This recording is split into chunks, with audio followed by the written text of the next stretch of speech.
Pessoal, sejam bem-vindos, né, à aula de comandos elétricos aqui, né? Basicamente, a parte de acionamentos, tá? Eu sei de eletricista industrial. Hoje vamos falar, né, de dispositivo de proteção, né? Passando por todos os dispositivos, disjuntores, né? Basicamente dois tipos de disjuntor. Disjuntor normal, que a gente já conhece, e o disjuntor motor, né, que é o que deve ser aplicado para as máquinas elétricas aí, tá? Antes, né, da gente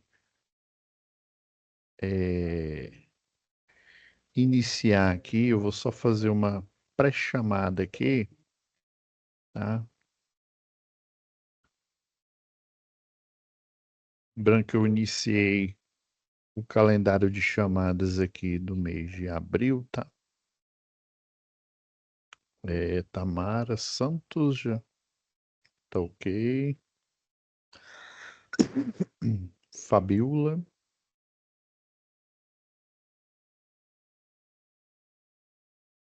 Victor. Ah, é o Vitor. É Victor, não. É Gabriele. Aí lembrando, pessoal, que quem for entrando depois aqui, eu vi que tinha até mais outra pessoa, e daí ela saiu aqui deve ter caído aqui o sinal, tá? E depois eu olho, vejo o tempo que ficou, tá? E aí eu faço a aplicação aqui na confirmação da chamada, tá? De hoje. Aí, antes da gente iniciar aqui propriamente dito, eu vou compartilhar com vocês as diretrizes, né, como padrão aqui do Senai Unidigital. Lembrando que pode ser que na hora que você levante a mão aí, se tiver alguma dúvida, pode ser que eu não veja aqui, né, no meu menu flutuante. Às vezes não aparece, às vezes eu não presto atenção, tá? Fico aqui tão absorto aqui na aula, né, que aí eu não vejo a notificação. Aí você pode interromper e falar, professor, eu preciso fazer uma pergunta, assim, assim, assado, tá? Eu já tinha levantado a mão aí, mas o senhor demorou a falar, eu não sei se o senhor ouviu, tá? Não tem problema não. Vou compartilhar aqui com vocês, né? E depois a gente volta à nossa programação normal da aula de hoje. Como aproveitar melhor sua web aula via Teams? Participar de uma web aula é mais do que entrar na chamada, é estar presente, focado e respeitando o momento de aprender. Vamos às dicas? Escolha um lugar tranquilo, bem iluminado e sem barulhos. Isso ajuda você e toda a turma a manter o foco na aula. Entre na sala alguns minutos antes do horário. Assim você consegue testar a internet, o áudio e começar a aula com calma. Sempre que possível, mantenha a câmera ligada. Isso mostra envolvimento. Mas lembre-se, esteja com roupa apropriada, em um local adequado e cuide do que aparece ao fundo. Você está em um ambiente de aprendizagem. Quer falar? Use o chat ou a função levantar a mão. Respeitar o tempo de fala do outro ajuda todo mundo a participar melhor. Evite distrações durante a aula. Feche outras abas, guarde o celular e foque no conteúdo. Esse é o seu momento de aprender. Em caso de dúvidas sobre o conteúdo, fale com seu tutor ou tutora. Para dúvidas sobre acesso ou uso da plataforma, procure um monitor. Use o AVA, ele é o seu canal direto com a equipe. Você faz parte da aula e a gente está aqui para ajudar você a aproveitar o melhor dela.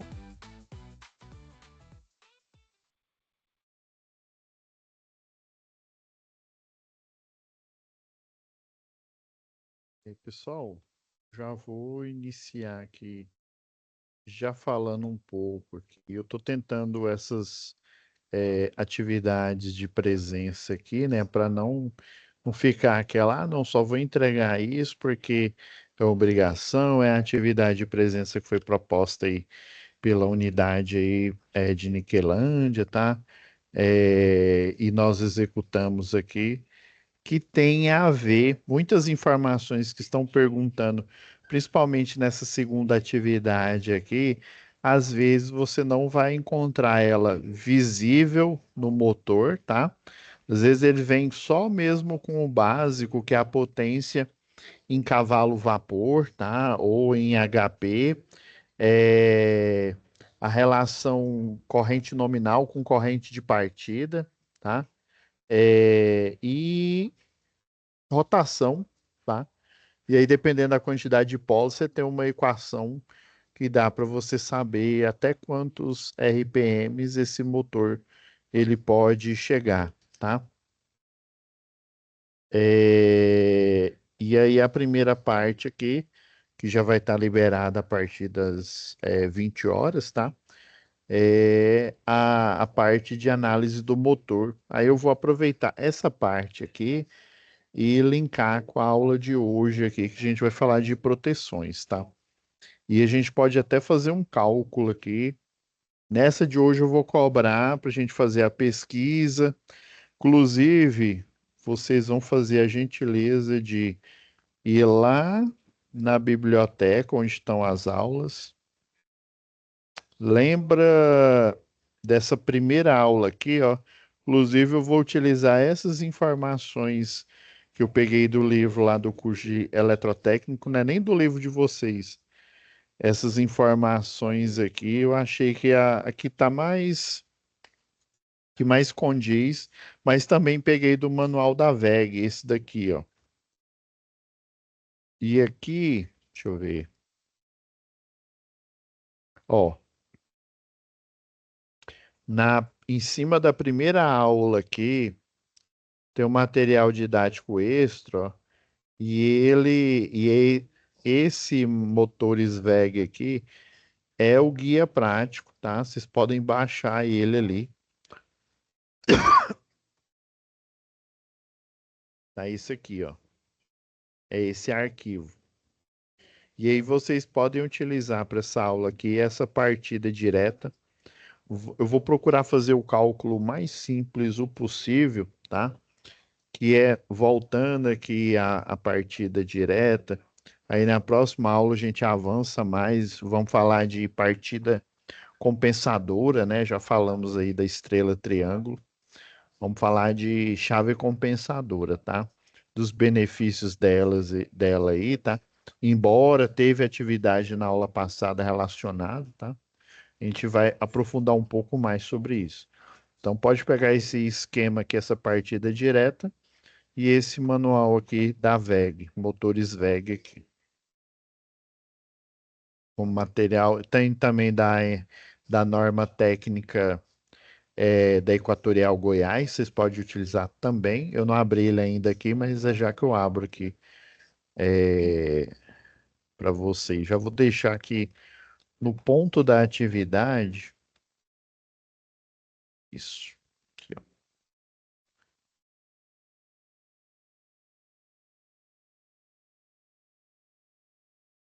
Vamos traçar aqui alguns pontos aqui. Então, pessoal, vamos falar da diferença de disjuntores e disjuntores motores, tá? Então, mais uma vez, aqui na Agroteca, que é a nossa empresa que, né, vocês estão simulando, né, que trabalham nela aí, né? E, inclusive, está falando na Agrotec, mas é qualquer empresa, ó. Na Agrotec, o tempo de parada para substituir fusível que seja, né, na esteira principal, está gerando prejuízos operacionais. Quando fala prejuízo operacional, é prejuízo não necessariamente diretamente de dinheiro, tá?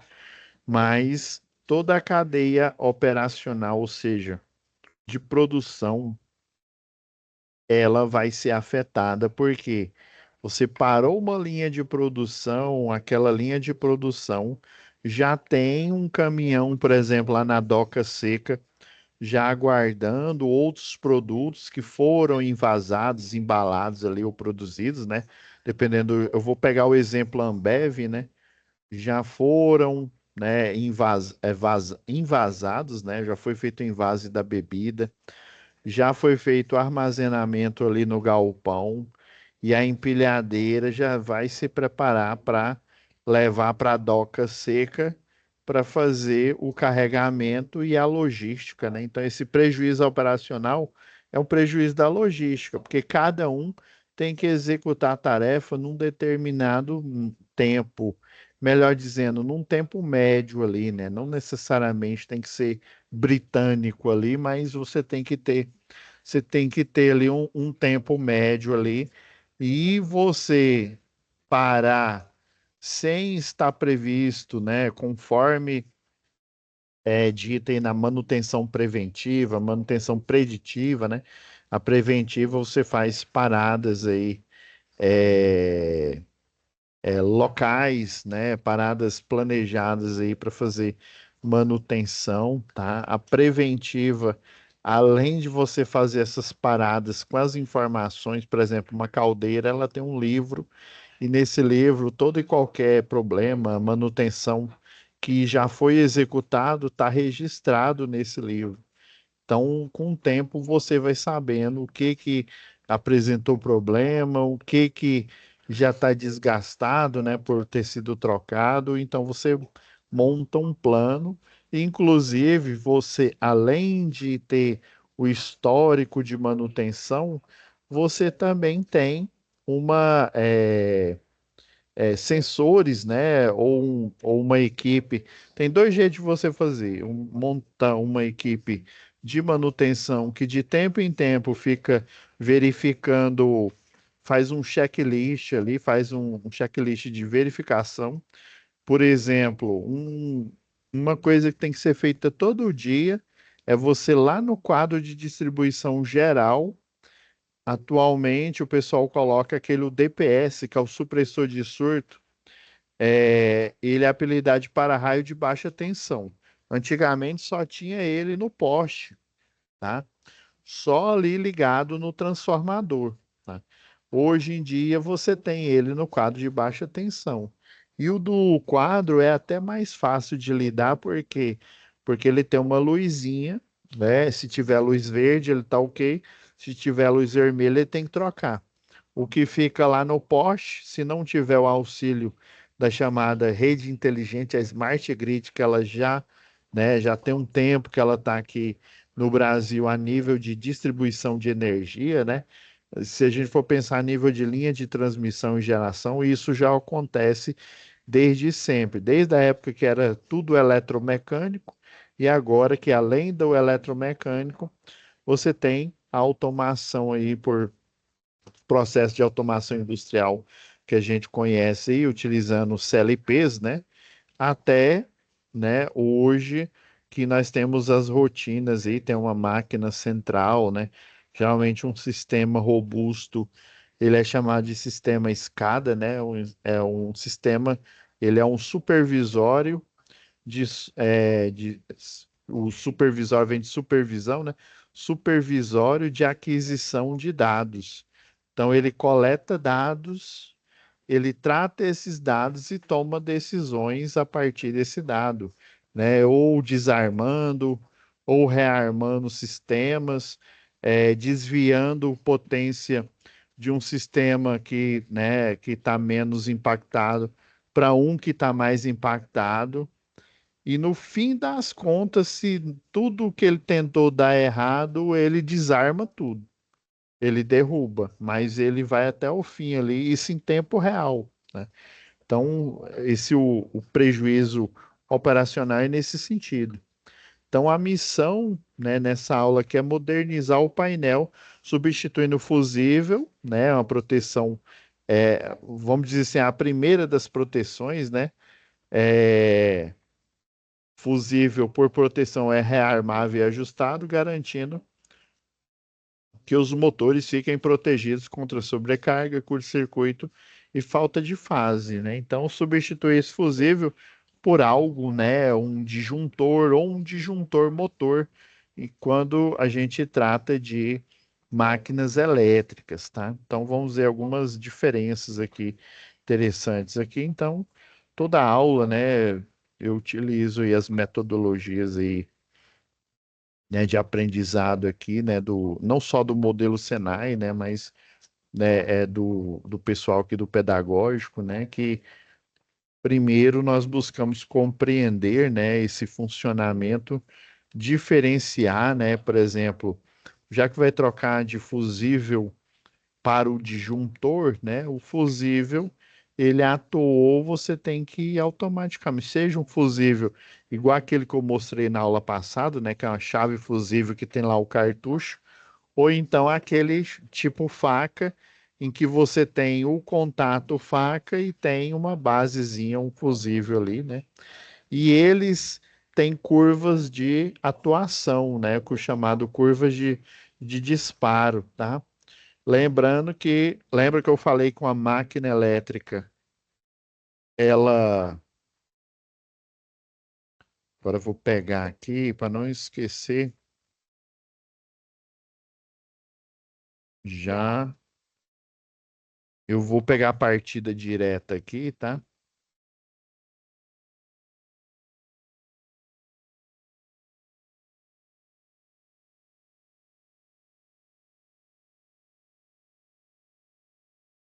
Esse com CLP eu vou deixar para outro módulo, tá?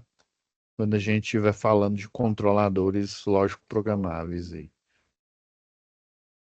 Então, o que a gente conhece aí no mercado é o disjuntor, né? Atualmente, antigamente, nem o disjuntor era utilizado, né? Porque era uma tecnologia relativamente nova aí, mas o pessoal, por exemplo, eu, como se diz, ainda vivi nessa época. Eu me lembro que mais ou menos é, na década de 80 ali, 87, de 87, eu acredito que isso deva ter mudado próximo da década de 90 ali. Aqui em Goiânia, na antiga Celg, muitas casas não tinham disjuntor como dispositivo de proteção, tá?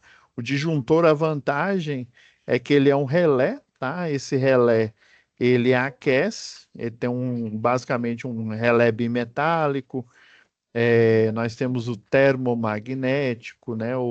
É porque ele protege contra sobrecarga, ou seja, uma potência acima do que o circuito foi projetado. Se o circuito, por exemplo, suporta, sei lá, 10.000 watts, você instala 11.000, né? Você instala acima. Aí configura uma sobrecarga. Por quê? Na hora que você dividir a potência, né, para você achar a corrente, você divide a potência pela tensão, né? Ou monofásica, ou bifásica, ou trifásica. Ele vai encontrar uma corrente maior do que a configuração do circuito. Consequentemente, o disjuntor, segundo a NBR 5410, um disjuntor comum, já que a gente vai falar dos dois, inclusive esse daqui da simulação, é um disjuntor motor, tá? Ele tem essa simbologia aqui. O O disjuntor, por exemplo, deixa eu ligar aqui meu quadro digital aqui. O disjuntor,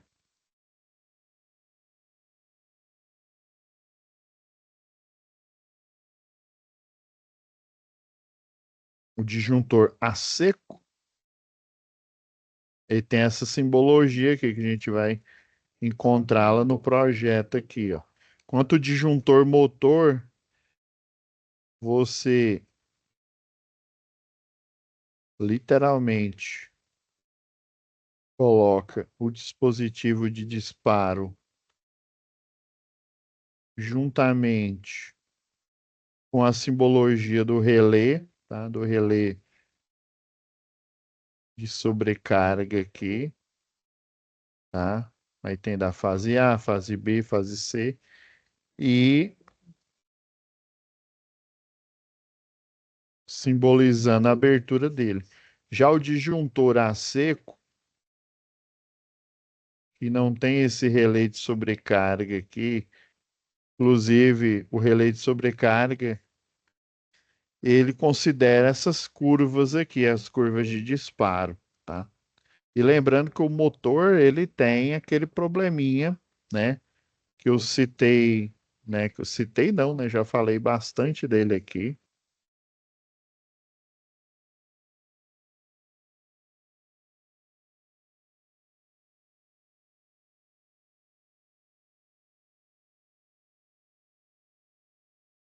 Ele tem a corrente de partida, né?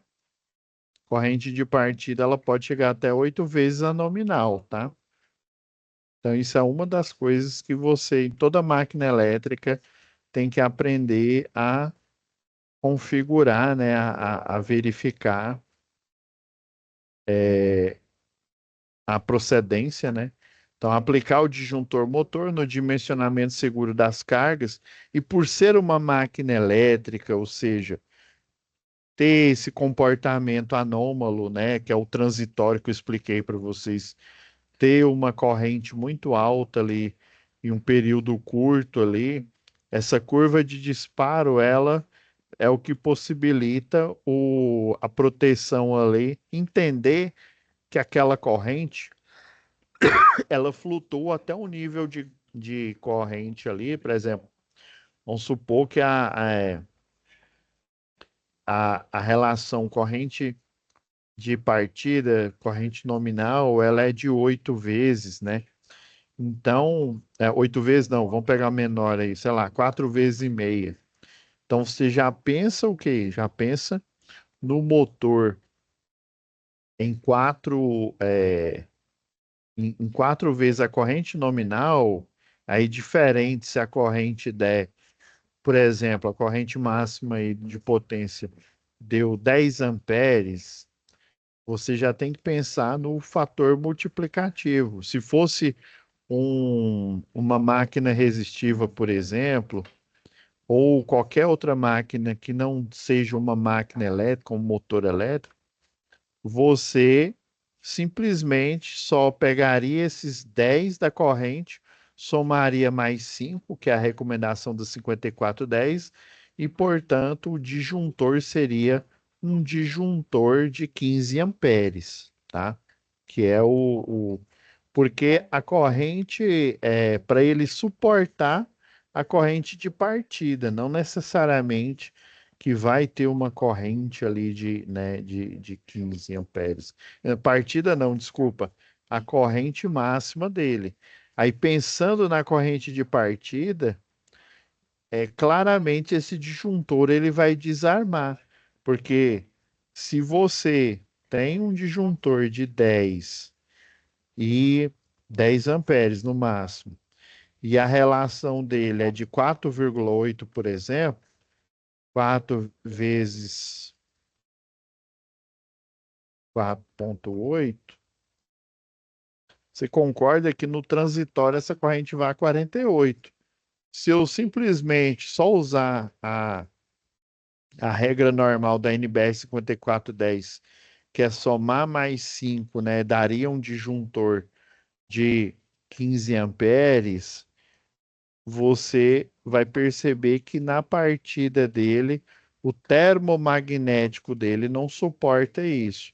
Aí, por o disjuntor motor ter um relé de sobrecarga, que eu posso, inclusive, mudar a configuração dele, essa que é a vantagem do disjuntor motor, tá?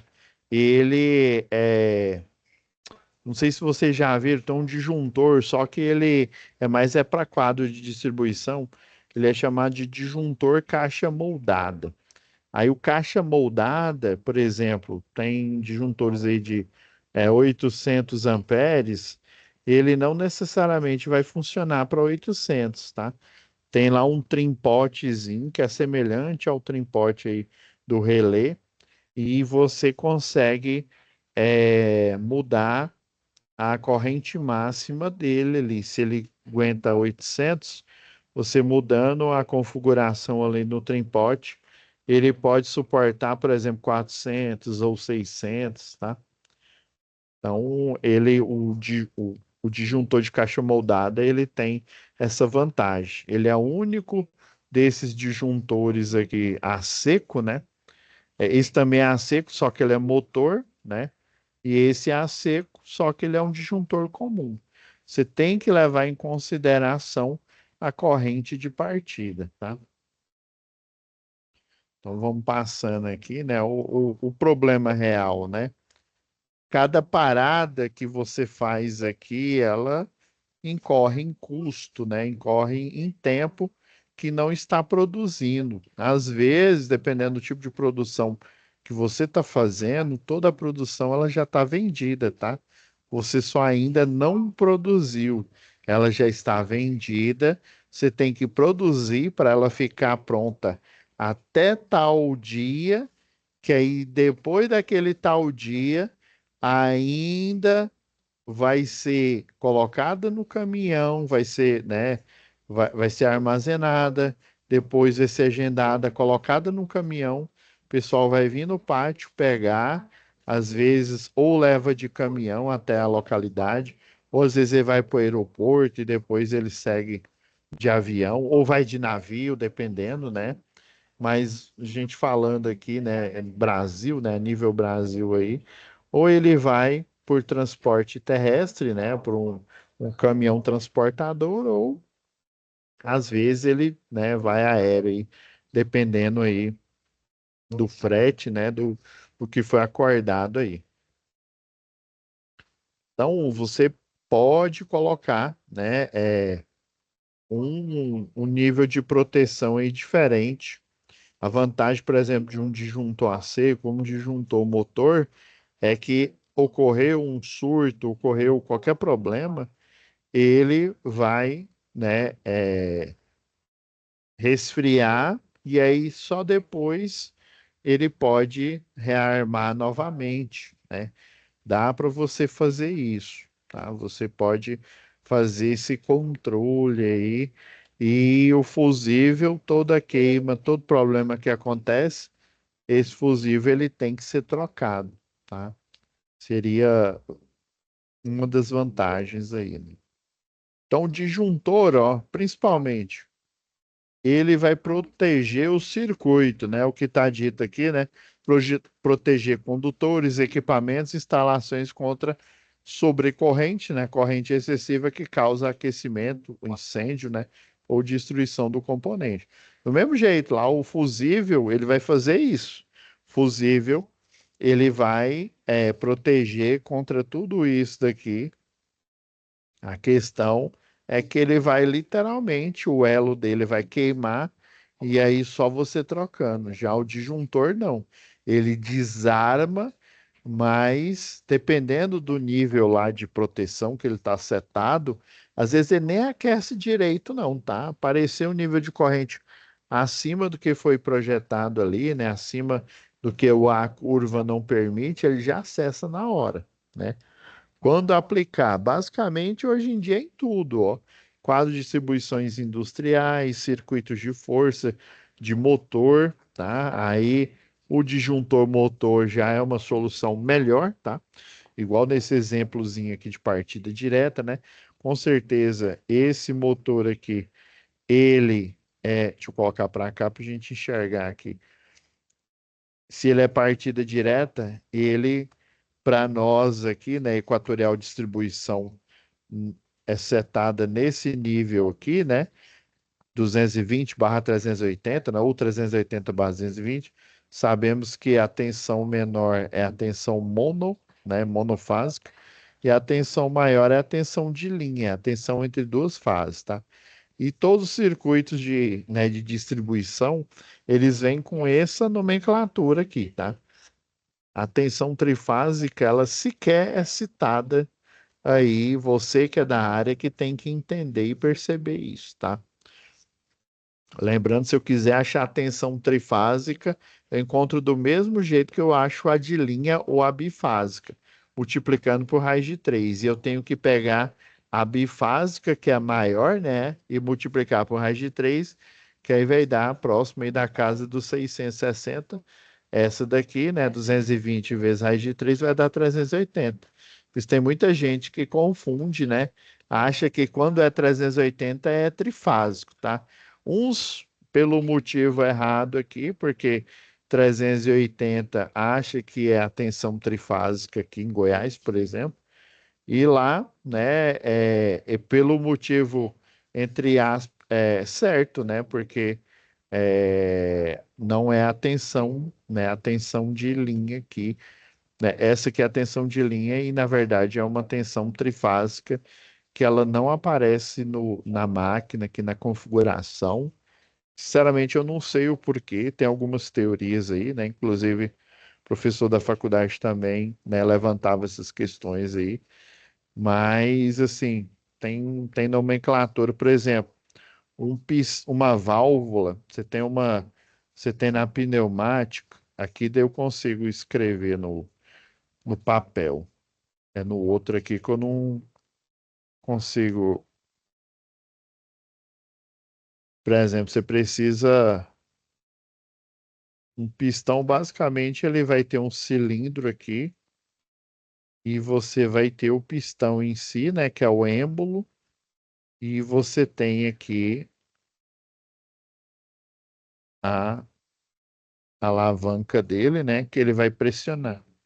E aí, para você fazer esse pistão pressionar, você usa um circuito pneumático. Aí, por exemplo, para você acionar para ele ir para frente, você usa o ar. Para ele voltar, alguns utilizam um sistema que é chamado sistema com mola, tá? Então, para ir, ele vai com ar pressurizado para voltar, né? O ar parou de pressurizar, a mola volta ele à posição original aqui. Aí você utiliza umas chamadas válvulas, tá? Aí essas válvulas elas podem ser de duas posições, né? Posição liga e desliga, e podem ser de três posições, liga, desliga, e você coloca uma intermediária, principalmente em sistema hidráulico, essa intermediária que quando os cilindros, né, do braço lá hidráulico não estejam acionados, ele mantém a pressão ali, mantém a força, né? Porém, esse circuito hidráulico, ele, como o motor está ligado lá, o sistema está ligado, ele vai ficar recirculando no compressor lá hidráulico. Aí, na hora que eu solicito, ele sai dessa terceira posição e vai para a posição ligada. Então, basicamente, a nomenclatura lá, né? Quando tem dois quadradinhos, fala que é duas posições. E daí esse cilindro. Geralmente, em cada uma das posições, ele tem. Isso aqui é o bloqueio, tá? Na hora que eu ligo o compressor no software, um triangulinho é o compressor. Na hora que você liga o compressor aqui, ele geralmente vem aqui, ele fica preso na hora que eu coloco na primeira posição, que seria a posição desligada, tá? E aí, essa válvula aqui, como é pneumático, ou seja, é ar, o ar pode escapar, ou o fluido pode escapar, ela é fechada, e aí você acopla um botão, né, um botão manual, semelhante ao botão que a gente conhece aí, né? Inclusive, essa válvula aqui, ela tem um retorno, você pode pôr um retorno por mola, ou retorno, por exemplo, acionar ela, né? Por exemplo, você coloca um outro circuito pneumático para fazer o acionamento aqui, só que ele vai ficar mais complexo. Então, ela na posição desligada, por exemplo, deixa eu apagar aqui para ficar melhor. Aí sempre na posição desligada ela está bloqueada, tá? E aí na hora que eu ligo, ela vai para a segunda posição aqui, e aqui, ó, tem uma setinha mostrando que esse ar aqui, na hora que ela for ligada, ela vai para essa posição.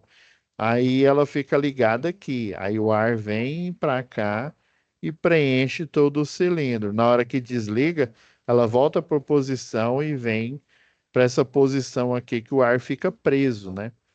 O ar pressurizado aqui. Aí geralmente cada uma das duas posições ela tem basicamente a mesma simbologia, tá? Ela tem isso daqui, ó.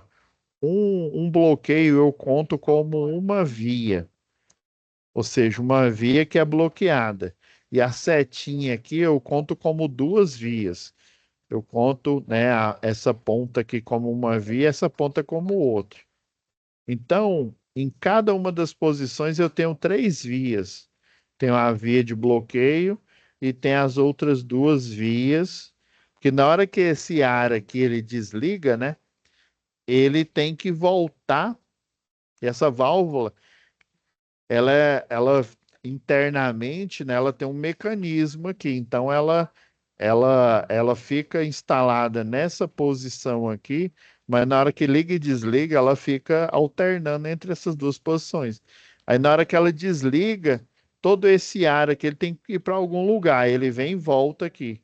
Aí você conecta no sistema de lá no software lá de simulação, ele parece uma rolha, mas na verdade é um sistema de tratamento do ar, que o ar do compressor, né? Ele tem lubrificação, né? Um sistema pneumático aí. Ele tem a lubrificação porque é um sistema mecânico.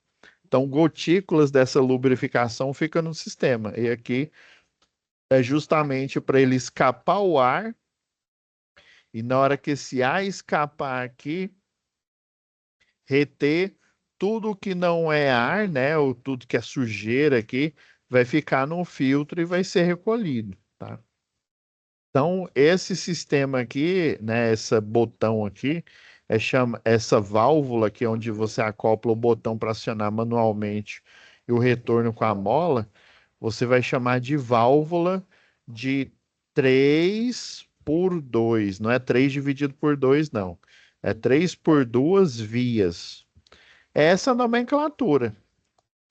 Aí você acha que o vias é o número 2, mas na verdade é 3 vias e duas posições.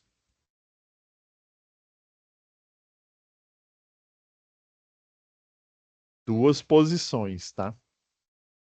Mas na nomenclatura oficial é 3, é uma válvula 3 por duas vias. E aí nós somos levados no começo, né, sem ainda a informação, nós somos levados a crer que são duas vias, tá? Mas só aparece o número da via e a via é o primeiro número, né? E quem vê lá no catálogo acha que é 3 dividido por 2, acha que é algum tipo de ou é polegada, né? Algum tipo de nomenclatura relacionada aí à dimensão, mas não tem nada a ver com isso. Então, na área da elétrica, é do mesmo jeito. Enquanto você tem o menor que é a tensão monofásica, né, entre fase e neutro, o maior é a tensão de linha. A maioria dos livros nem cita que é bifásico, ele só fala que é tensão de linha. Cabe nós, né, vocês futuros eletricistas, eletrotécnicos, o- os engenheiros eletricistas, a entender isso e, no caso, explicar, né, que sabe que existe essa confusão aí, tá? Então, o disjuntor, né, você pode aplicar, tá? Principalmente para esse sistema de partida direta, né? No nosso caso aqui, esse motor ele é menor, tá? Que 7,5 CV, então é de 5 CV, tá? É de 5 CV até um quarto. Tem motores, tá? Intermediários aqui. O ideal é utilizar essa tabela aqui, ou eu utilizo essa tabela, ou eu utilizo a placa do motor, né? Primeiramente, você vai utilizar a placa do motor, né? Segundamente, né? Se é que existe esse termo aí, né? Numa segunda prioridade, você utiliza essa. A primeira do motor, porque o motor ele foi construído, por exemplo, aqui pela WEG, tá? E ela tem as informações aqui. Deixa eu apagar esse desenho aqui. Ele tem as informações aqui, ó.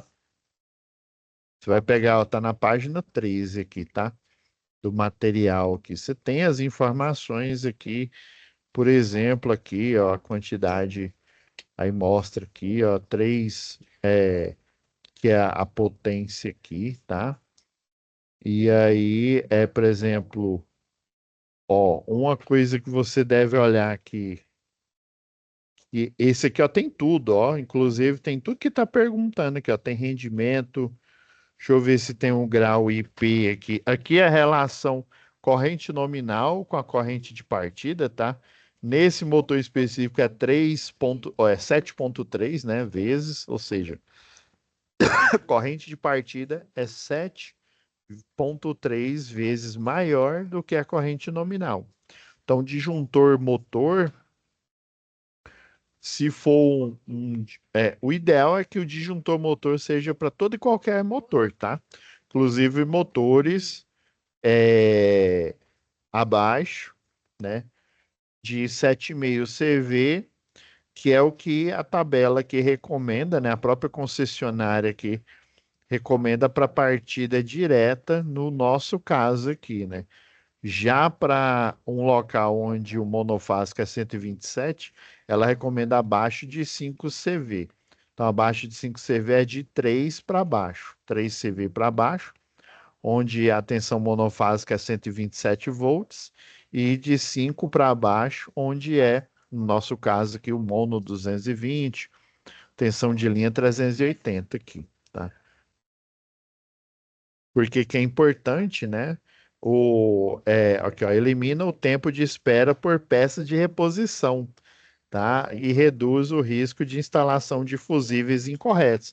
Ainda tem aquela questão, o fusível, ele também tem uma curva semelhante à curva do motor, que é a curva de atuação. A curva de atuação, né, a curva que é adequada para motor, por exemplo, ela é justamente pensando na corrente de partida aí, né? Porque a corrente de partida é um comportamento natural do motor, ela vai acontecer. Por isso que a gente já falou até da partida aquela antigona que eu vou, é por oportuno, eu vou citar ela depois, até encontrei ela no livro de vocês, a de resistência variável, mas o que a gente já até comentou, já até mostrei aqui, foi o da estrela triângulo, né, que diminui a corrente, né, a corrente nominal para um terço, consequentemente a corrente de partida vai para um terço, e nesse período transitório a corrente de partida, em vez dela ser muito alta, ela vai ser no nível aceitável ali do motor, né? Para quando ela passar do transitório, em vez dela voltar para aquela corrente de partida anterior, ela vai para a corrente nominal, que é a corrente normal que que a máquina funciona, tá?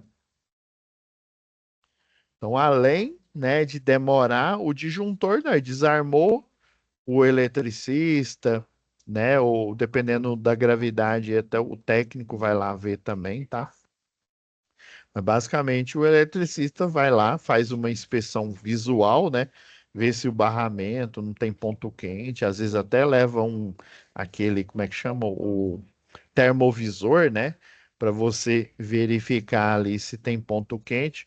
Se você fez inspeção visual, não viu nenhum sinal ali de curto, né? Nenhum sinal de centelhamento, nem na parte né, no quadro ali preto ali. Então um problema visível não aconteceu. Você vai utilizar um equipamento, você vai fazer um ensaio ali, né? Um equipamento para ele identificar, né? Às vezes no termovisor, ó, eu não estou visualmente vendo aqui, mas o termovisor acusou que o disjuntor 2 ele tá com uma sobrecorrente aqui, porque ele tá brilhando mais que nuvem, que árvore de Natal aí. Então, proteção térmica e magnética. Aí é aqui que está o pulo do gato do fusível, ou do fusível não, do disjuntor termomagnético. Ó. Térmico, ó, detecta sobrecarga lenta. Uma lâmina bimetálica aquece progressivamente com excesso de corrente, né? E ao atingir a deflexão crítica, aciona o mecanismo de disparo. Essa deflexão crítica eu tinha guardado, eu não sei se vai dar tempo aqui. Um vídeo até que o professor Renan, eu vi ele mostrando para os alunos. Eu não liberei o áudio aqui, pessoal. Isso aqui é de uma página lá do YouTube, Learning Engenharia, tá? É uma página aí. Tá em português lá, tá? Ele tá falando aqui, ó, do.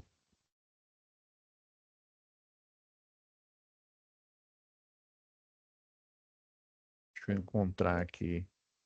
Ele tá falando do fusível, né? Ó, aqui tá falando do relay aqui, ó.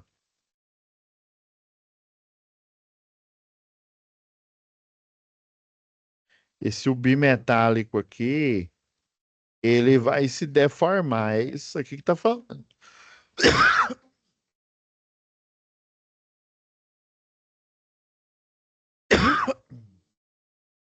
A deflexão crítica e vai se deformar, tá? Fazendo com que o alavanca aqui ele desarme o disjuntor. É isso que ele está falando aqui, ó. Ao atingir porque é uma lâmina com dois metais, aí cada um tem um coeficiente, né, aqui, ó. Vamos supor que o meu dedo é o metal de cima e a caneta é o metal de baixo, e aí eles têm coeficientes de dilatação diferente, ou seja, ao ser exposto à corrente elétrica, vai ter o efeito Joule, né, o aquecimento. Aí, como os dois têm diferente coeficiente de dilatação, geralmente esse que provoca a deflexão, que seria meu dedo, ele vai dilatar mais que o da caneta aqui, tá? Aí o que que vai acontecer? Ele dilata mais, aí é como se ele estivesse empurrando a caneta. É, como ele está dilatando mais, ele vai fazer com que o metal da parte de baixo aqui se deflexione, porque ele dilata mais e o outro dilata menos, tá? E daí ele vai provocar uma curvatura. É isso que um relé basicamente faz. Você vê alguns relés aí que faz aqueles barulhinhos tec, tec, tec, né? Até do contator é o efeito eletromagnético, no caso lá, tá? Quando ele aciona, ele vira um eletroímã. Quando ele desaciona, a mola que fica, um retorno por mola. A mola que fica nele, ela volta ao normal lá.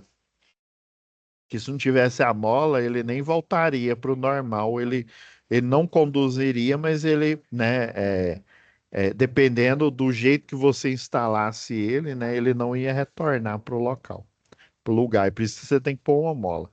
E proteção magnética, ó, detecta curto-circuito. O sobrecarga, por que que chama de sobrecarga falando que ela é lenta? Ela é lenta porque você tem uma potência acima da potência de trabalho, né? Já no curto-circuito, ele fala que é rápido, é instantâneo, por quê?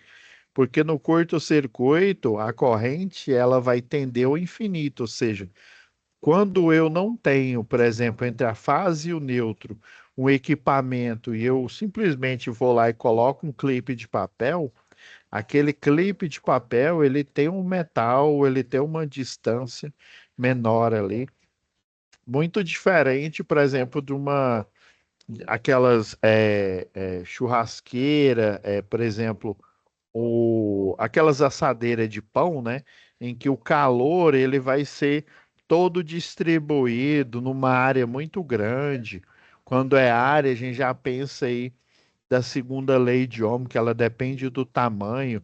Aí, como é área, a gente pode extrapolar ela juntando com a lei da termologia ali, né?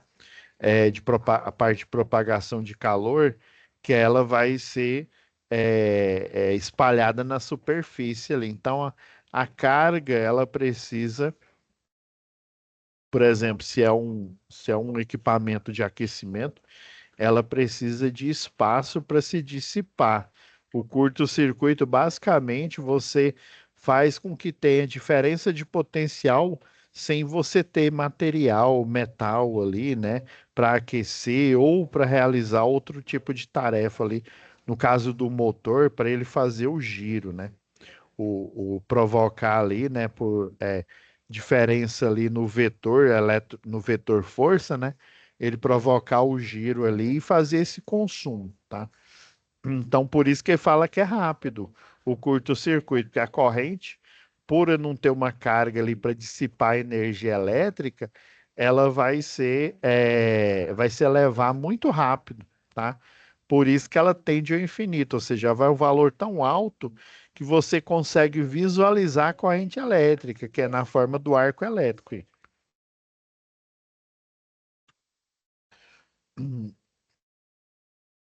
Você pode aplicar essa fórmula aqui, mas ela é muito pouco usada, tá? Isso aqui é mesmo só no projeto, tá? No projeto lá se não me engano, essa NBR aqui, ó, a IEC 60947. Provavelmente esse 2 aqui é porque tem algumas normas que elas têm vários volumes, tá? Aí pode ser que seja o volume, o primeiro de configuração, o outro de cálculo, né? Chamado memorial de cálculo. A corrente de atuação entre 1,5, ó, 1,3, desculpa, né? E até 1,45, né? Quase 1,5 nominal, tá? Conforme essa NBR. Tempo de resposta aqui, ó, proporcional ao excesso de corrente. Quanto maior a sobrecarga, mais rápido o disparo, tá?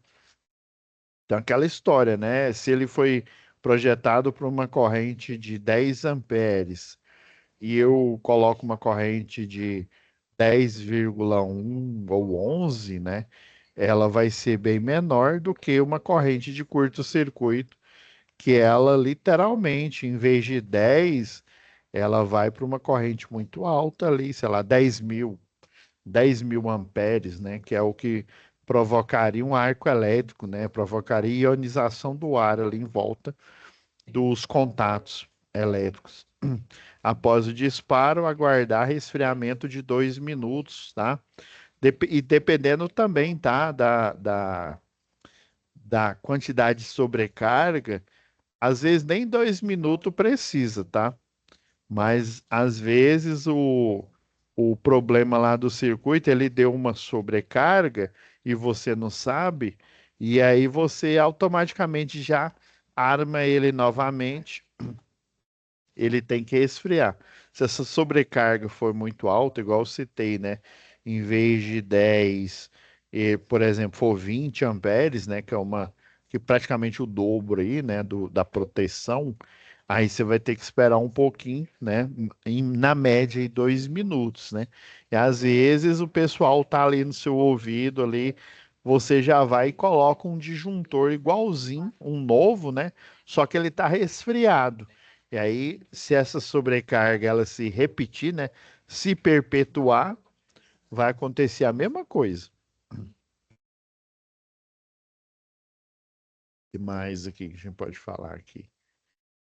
Ó, da magnética aqui, ó, porque é tão rápido, efeito magnético aqui, ó, na hora que o bimetálico aqui ele, deixa eu ver se ele vai mostrar aqui tá mostrando o circuito todo aqui, ó.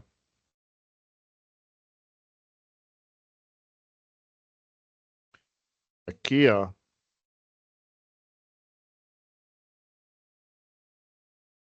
Ó, aqui tá a bobina, né? Tem a bobina de disparo.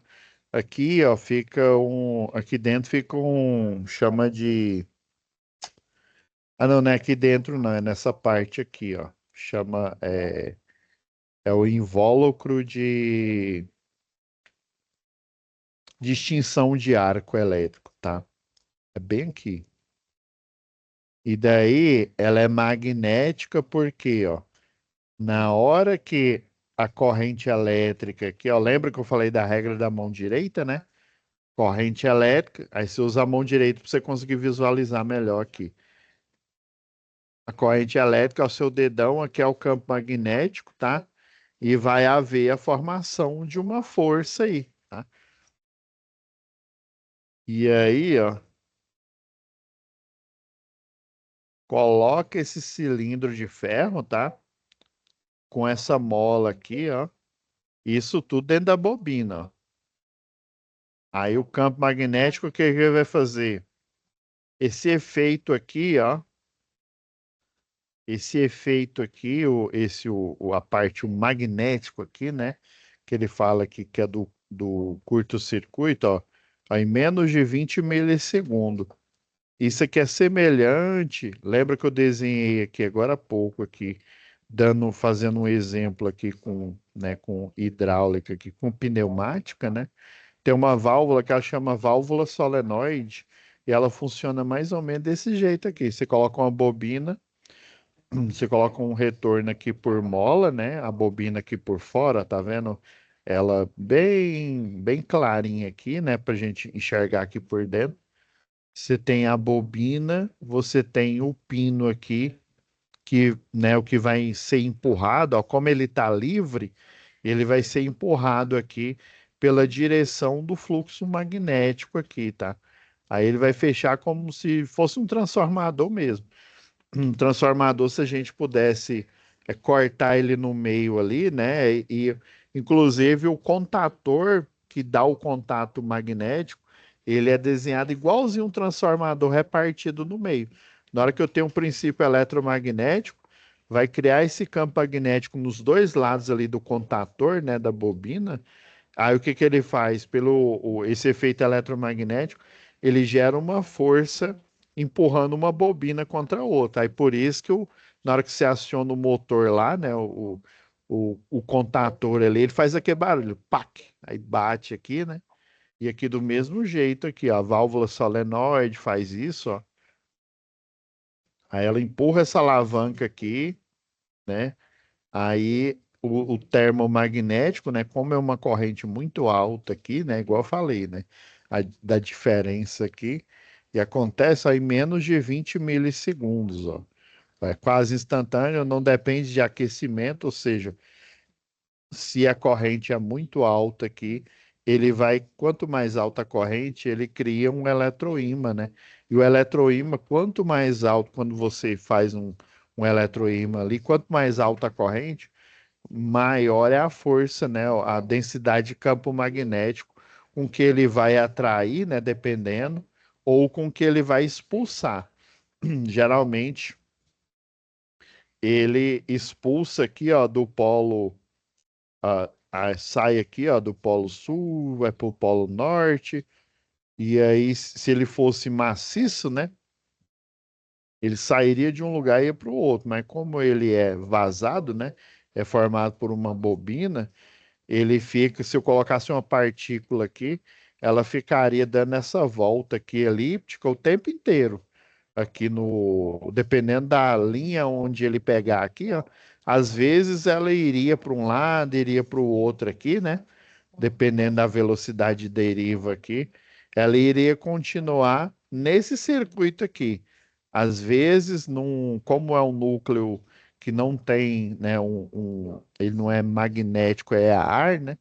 Você coloca um elemento, um pingo aqui de solda que seja aqui, ele poderia ficar variando, viajando aqui, né? Mas sempre dentro dessa órbita aqui, né? Indefinidamente. Fica fazendo essa volta aqui. Que ele sai do Polo Norte, que é a orientação, né? Do Polo Norte e entra no Polo Sul. Ah, só mais um pouquinho aqui, ó. Ó, e se o disjuntor, ó, ele tem 3K, né? E o curto-circuito no painel da Agrotec for na casa de 10 kA aí, ó, a energia liberada é superior ao que os contatos suportam. Resultado, solda dos contatos, explosão dos gases internos, né? E destruição do dispositivo, tá? E aí, como dimensionar, né? Calcular, dependendo aí da curva, deixa eu ir lá logo pro... Ó, você tem esse overload aqui, né? É o excesso de carga aqui, tá? Aí você tem as curvas de atuação aqui, ó, a relação de corrente de partida com a corrente nominal, tá? E essas curvas, olha, ó, curva de atuação B, ó, no motor industrial é um dos erros mais comuns aqui, ó, cometidos em campo. O resultado é sempre o mesmo, disparo na partida. Ou seja, se você utilizar essa curva de atuação aqui, ó, aqui tem os tempos dos transitórios aqui, ó. Os tempos, não, aqui é esse aqui é o eixo Y seria o eixo dos tempos, tá? O eixo X aqui é da quantidade de corrente, né? Aí, ó, o que que acontece aqui, ó, na partida, ele já vai disparar, porque ele vai, no caso desse motor aí que a gente viu, ele vai até 7 vezes aí, 7 vezes, 7, pouco a nominal aí, né?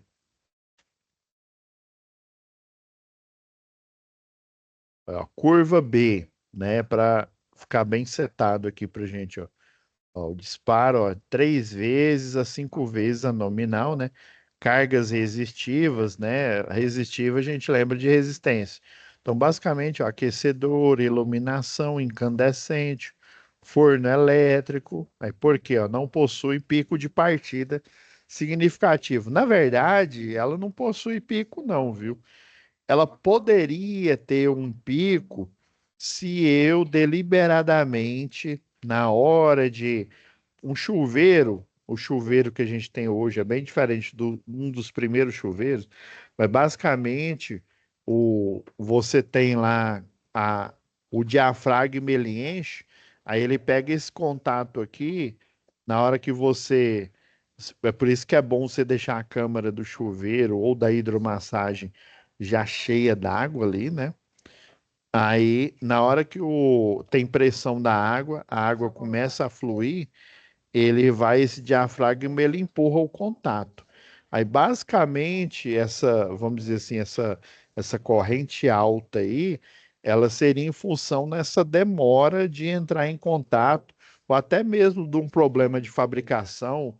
Às vezes, estou mostrando aqui, né? Mas às vezes o contato dela aqui, ó, por exemplo, ela tá batendo bem aqui na ponta, ou seja, ela tá com um contato menor, tá? O ideal seria as duas partes metálicas ter um contato todo aqui, né? Que assim é fácil. Vocês estão vendo que, né, um dos tarsos aqui do dedo aqui tem contato com o outro. Mas por cima aqui, ó, você tá vendo que não tá tão em contato assim, ó. Tá pegando mais ou menos metade do dedo aqui. É mais ou menos que pode acontecer aí de uma corrente de uma máquina resistiva se elevar ali por algum motivo, é mau contato mesmo, tá? E demora nesse contato, né? Às vezes ele pega, mas às vezes tá algum problema ali, um defeito de fabricação, né? Às vezes é para ele entrar em 90 graus aqui para fechar o circuito. Aí ele pega e só trisca essa parte, essa que deformou por algum motivo aí. Então, o contato elétrico pode provocar uma elevação, mas ela não é tão expressiva quanto a da máquina elétrica. Ó, curva C, ó, disparo magnético, ó, de 5 a 10 vezes aí a nominal, ó. Motores, aplicação motores, né? Então a curva C é ideal aqui, ó. Motores de uso geral, bombas, compressores, os contatores aí da bobina, né? Ou a bobina, né? Do contator, né? Que ela é uma parte dele, né? Ó, e tolera o pico de partida típico, tá? De cargas indutivas. Quando fala típico aí, né? Quanto maior a potência do motor, maior vai ser a corrente nominal e, consequentemente, maior a corrente de partida. Então, eu diria para motores aí de pequena potência, tá? Eu acredito que até 5 CV aí, talvez até menos, tá? Mas na média eu tô indo pelo o que as bibliografias recomendam aí, tá? Curva D, ó, disparo magnético de 10 a 20 vezes a nominal, né? Grandes transformadores, transformador também tem uma corrente de partida, mas no caso ela é chamada de corrente in rush, tá? Mas aí transformador é um problema da concessionária de energia, né? A sua empresa, a qual você presta manutenção, você trabalha, praticamente ela não vai sofrer esse problema, porque o transformador, quem faz o acionamento é a concessionária de energia. Ele faz aquele acionamento quando liga ele na rede de distribuição uma única vez, depois acabou. Ele só vai ser desacionado quando tiver uma queda de energia, tá?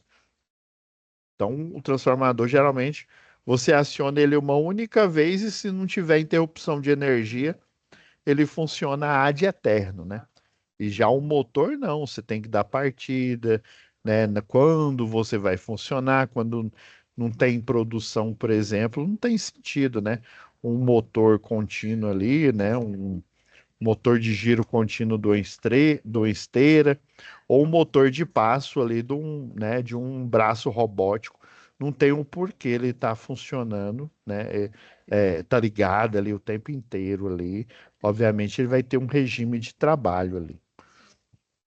E uma carga, né? Quando eu falo carga, é potência, né? Ou seja, quantidade de movimento aí que ele vai converter da energia que ele consome, tá? Então, grandes transformadores, motores com partida pesada, aí já motores bem maiores aí que 7,5 CV. Aí geralmente no catálogo, eu sei que no catálogo eles dão a dica aí, né? Mas basicamente as máquinas mais simples aí, né? Você utiliza a curva C quando é um motor muito, por exemplo, tem um motor aí que eles utilizam muito na indústria, até não sei se vocês conhecem aqui em Goiânia, tem a Ferrobras.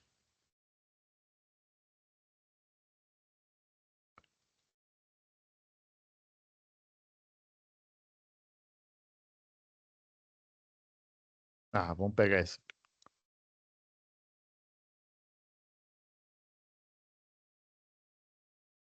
Ó, esse aqui é o exemplo aqui de uma ponte rolante aqui, né? Ela leva cargas aqui muito pesadas. Aí talvez, né, é papo dessa proteção aqui ser uma curva D, tá? Grandes transformadores, motor de partida pesada, máquinas de solda, né? Inclusive até o processo da solda ali é semelhante ali a um curto-circuito, né? Você tem um arco elétrico ali. Então, cortadoras, né? Máquinas, cortadoras a plasma, tá? É interessante usar uma curva D, ó. Elevadores de carga também, tá? Principalmente aqueles industriais aí. Aí, cargas de pico em rush, né? Ou seja, um pico muito elevado no acionamento. É basicamente isso. Esse in rush ele vem justamente aqui da nomenclatura de acionamento do transformador, tá? Que esse in rush aqui, a energia, a corrente de magnetização, ela é muito alta aí, tá? Ela é muito alta não só no transformador, mas também no, nas bobinas aí da máquina elétrica.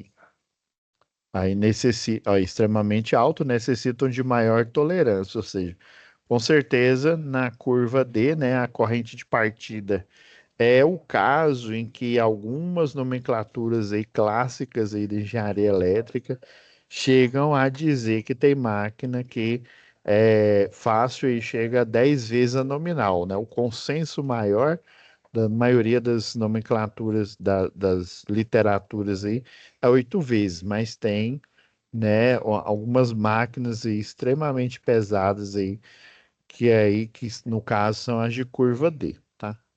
Então, pessoal, já está liberado lá, tá? Vou liberar aqui para vocês a aula aqui.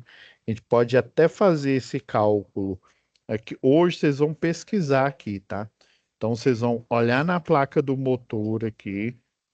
Pode utilizar esse aqui da VEG, ó, que está na página 13 aqui, para fazer, na hora que vocês for fazer, principalmente aqui, ó, já dando spoiler aqui, ó, tensão nominal, corrente nominal.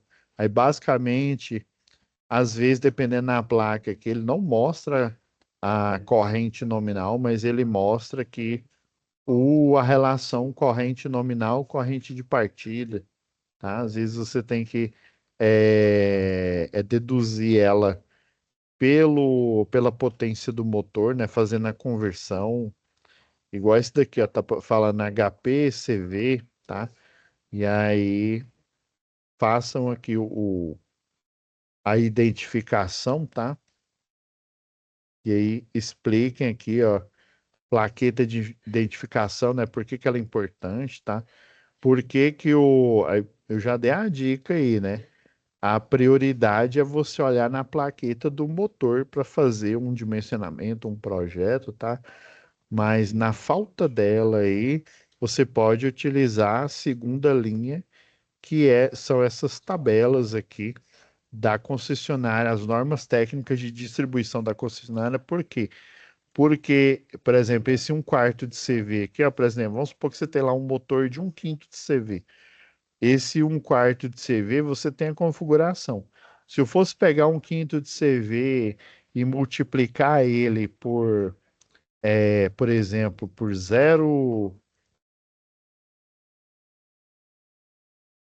Eu tinha até feito isso aqui, ó. Eu ministrei essa aula para uma outra turma, né? Aí, por exemplo, um quinto vai dar 0,2, isso. Vai 0,2 vezes 736 dá 147,2 kilovolt-ampere aí, tá? Mas se você for olhar, né, aqui ó, um quarto de CV, que é pouca coisa maior, é 0,25, já dá 600 e, se a gente for olhar aqui na tabela, 660. E na verdade, se você fosse ver aqui, daria muito mais que 147 kilovolt-ampere. Aí por quê, professor? Porque aqui, lembra que eu falei que para gerar essa tabela aqui, o pessoal da concessionária, né, utiliza um método científico, ou seja, pega vários motores de um quarto de CV, fazem uma média ponderada aí, dependendo aí, uma média aritmética. Acredito que na mesma potência dá para fazer uma média aritmética. Se fosse potências diferentes, aí você poderia fazer uma ponderada, mas a aritmética já dá para é, aí você aplicaria, você acharia o desvio padrão, tá? Da quantidade de amostra para saber, né, ou para mais ou para menos o erro ali, que basicamente essa tabela aqui, utilizando um método científico, nessa potência aqui que foi retirada do catálogo do fabricante, o fabricante ele considerou rendimento, ele considerou o fator de potência. Esse motor aqui, por exemplo, ele foi construído aqui por cadê o FP aqui? Não, isso aqui é fator de, ó, aqui, ó, fator de potência, ó. Ó, o PF Power Factor aqui, ó, é o 0,83. Ele tem motores aqui, eu estava até conversando mais cedo com um professor aqui. Tem motores da Vega aqui, inclusive de linhas, vamos dizer assim, mais baratas, que eles estão fazendo atualmente aí. O professor fez uma visita lá, um fator de potência de 0,96, que é excelente. É um motor para você vender, ele é muito caro, tá? Então, cada motor, cada construção aqui, você, dependendo do grau de qualidade da construção, você vai ter um fator de potência. Quanto mais próximo de zero, ele é péssimo, quer dizer que o motor não foi bem construído. Às vezes um problema lá na têmpera da bobina, né? Vai saber, né? Algum defeito ali ele tem, para ele ter um baixo fator de potência. O que a ANEL recomenda é ter 0,92, tá? Se ele não tiver, aí sim que tem que fazer uma correção do fator de potência. Mas se ele já naturalmente já tiver 0,96, é um motor excelente. Tendo pelo menos 0,92, dependendo do motor, você não tem nem que fazer correção, só para você ter uma ideia. Você não precisa nem usar banco de capacitor. Se você usar, vai ser mínimo ali, né? Então, você escolhendo essa tabela aqui, você tem a certeza que foi pego de uma. Não foi simplesmente, né? Porque assim, uma tarefa, né, de uma faculdade, de uma escola aí, né, você só considera uma potência em CV ou em HP, e aí você faz a conversão, que é multiplicando por, se foi em CV, para watt, né, em 736 aqui, tá? E aí tem a questão do fator de potência, tem a questão do 736, que ele é potência ativa, né? Ele é potência ativa, isso mesmo, que realiza trabalho, tá? Quando a gente fala de potência em volt-ampere, é potência aparente, ou seja, a potência total, já considerando o fator de potência. Então a gente não sabe se sei lá, vamos supor que ele pegou uma amostra de 20 motores, um quarto de CV de um determinado fabricante aí. né, ou de vários fabricantes, vai saber se esse de 1/4 de CV da WEG ele tem a mesma qualidade de um de outra indústria e assim por diante, tá? Então, o mais seguro é você pegar da placa do motor que você vai fazer o projeto. Ah, não, eu tenho que fazer com dados genéricos. Ah, então você tira daqui. Professor, então como é que eu faria? Se fazendo uma regra de três aqui, você chegaria que daria uns 500 e alguma coisa aqui, ó. Usando, já que é diretamente proporcional, ó. Quer ver? Eu até fiz isso numa aula anterior aqui. Ó, 528, ó. O de 1/5 de CV, ó. Em vez de 147, 528 utilizando esses dados aqui, que a gente sabe que foram dados aí, não foram dados simplesmente pego só uma potência em watts aí, né? Uma potência ativa e feita a conversão simples, não, tá?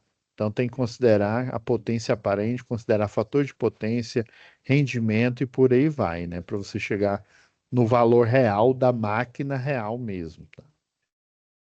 Então é isso, pessoal. Atividade um já está liberada lá, tá?